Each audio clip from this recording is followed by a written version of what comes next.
Get in tonight, 9 Eastern. Let's return now to the battle over the new GI Bill. And here are the candidates, McCain and Obama, clashing over how much veterans' benefits should grow. We should make sure that today's veterans get the same benefit that my grandfather got when he came back from World War II. It was a good investment not only for him, but it was a good investment for the country. It built our middle class. So we're going to make sure that that gets passed. Our bill has a sliding scale. It offers generous benefits to all veterans, but increases those veterans' benefits according to the veteran's length of service. It's important to do that, because otherwise we will encourage more people to leave the military after they have completed one enlistment. Joining me now, a combat medic and veteran of the Iraq War National Guard, Sergeant Patrick Campbell. Sergeant Campbell is also Legislative Director for the group Iraq and Afghanistan Veterans of America. Also in Washington is Brad Blakeman, a Republican strategist and former senior staff member of the Bush White House. Hey guys, Sergeant Campbell, let me start with you. McCain isn't saying here, don't give tuition benefits to veterans. He's just saying stay in the military for more than 3 years to try to earn those benefits. Right. And that the longer you serve, the more benefits you get. What's wrong with that? What's wrong with that is that, service members are serving 3 or 4 tours in their first enlistment, and 75% of service members are getting out of the military after their first enlistment.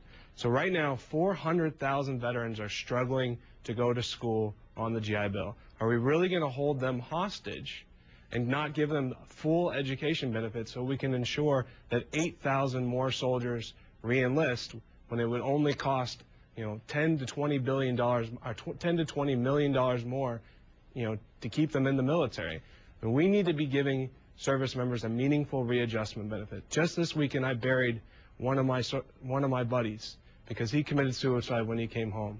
And anyone who's going to be out there and saying we don't need a meaningful readjustment benefit, one that sends these soldiers to school and pay for their full costs, I just don't know what to say. So, Brad, explain that. I mean, how is it fair on any level to withhold these benefits? I mean, that's what this bill does. The bottom line version of it is readjust the benefits and make them more in line with cost of living.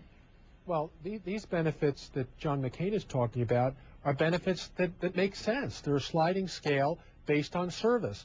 What we're afraid of is that if these benefits are front-loaded, that after one tour, these guys are going to leave. What we need to do is convince them to stay. And let's remember, Campbell, that this is a volunteer army. It's a contract with America that they make when they serve. And when they do, they know exactly what they're getting. And a lot of these benefits that Webb is talking about are retroactive, and the cost of which we don't even know. The GAO can't even put a price tag on it. We're estimating that it's $2.5 billion. And let me say to the sergeant, these benefits are not retroactive. Let me say to the sergeant, thank you for your service. But as you know, when you entered the military, you knew exactly what you were getting and what you weren't going to get. And what we should do is give McCain, who has a breadth of knowledge on the military, the ability to put in a sliding scale system that can be revisited in time. It doesn't mean this is the way it's going to be. It's just a common sense approach. Let's let Sergeant Campbell respond to that. Go ahead. It's only a 2-step sliding scale. You either get 3 years in or you get 12 years in. There's no sliding scale. You're either 1 or 2 steps. So we're basically wanting people to stay in and make this their career. The other fact of the matter is that a lot of these people volunteered. Right. And to say that these people then don't deserve the same benefits that were given World War II veterans is completely disingenuous. These people serve their country honorably and then therefore deserve to be taken care of when they get home. When these guys get home, they're looking at, going back to the same jobs that they had before. What we need to do is what we did in World War II in Korea, invest in these soldiers, invest in these veterans, and they're going to be our leaders, 10, 20 years from now. Brad, Brad, let me ask you, because I get what the concern is. It's that, we're at war right now, and there is, as McCain has said, there's serious concern about troop levels. But there is one report that suggests this new GI Bill that the benefits would actually encourage more people to enlist in the military, and ultimately wouldn't that help boost troop levels? Isn't that what you're most worried about? If you believe the spin of the other side, That's a congressional budget. Right, office, it's the Brad. same. It's the same report you're quoting. It's a 16% increase in high GAO quality can't recruits. even tell how much it's going to cost. So you're going to hope against hope, and they've been wrong before that there's going to cause more people to join the military. The problem is, what about the folks who have made their deal with America who are serving now? Right, and they're going to get their tour in.